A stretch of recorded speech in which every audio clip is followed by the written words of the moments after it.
Assalamu alaikum wa rahmatullahi wa barakatuh. Ramadhani imemalizika.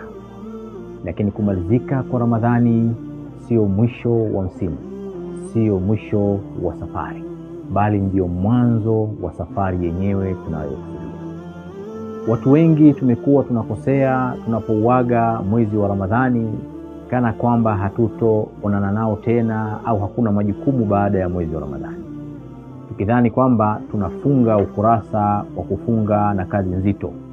Kisha huwa tunasema alhamdulillah, Ramadhani imemalizika, kama vile tumetua mzigo mzito kutoka katika mabega yetu.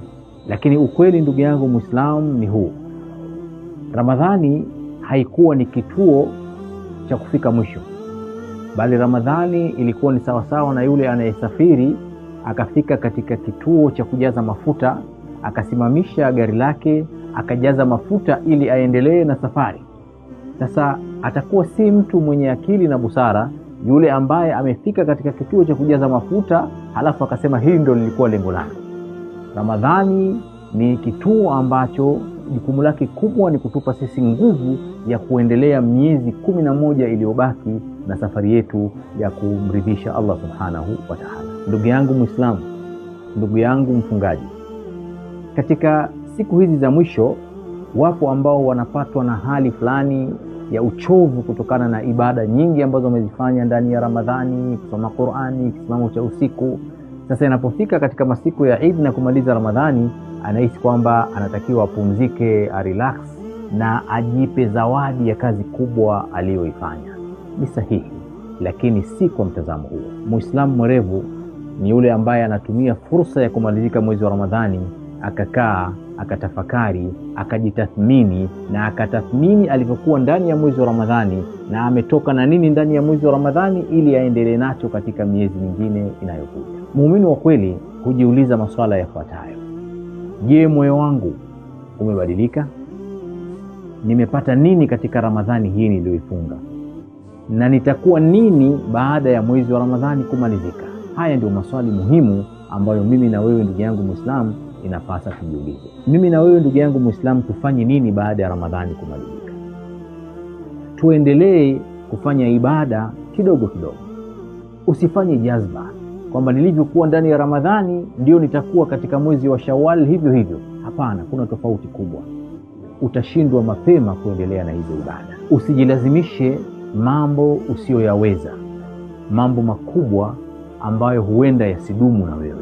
Lakini mimi na wewe tuseme hivi: nitahakikisha kwamba nitakuwa na swali salati witri na sintoiacha. Nitahakikisha kwamba nafunga 6 Shawwal zinazokuja baada ya Ramadhani, lakini nitakuwa nafunga kila siku ya Jumatatu na Alhamis. Nitahakikisha kwamba nasoma Qur'an hata kidogo katika miezi mingine. Nitahakikisha kwamba vile vile nitakuwa naomba dua kwa Allah subhanahu wa ta'ala, tajiombea mwenyewe na nitaombea wazazi wangu.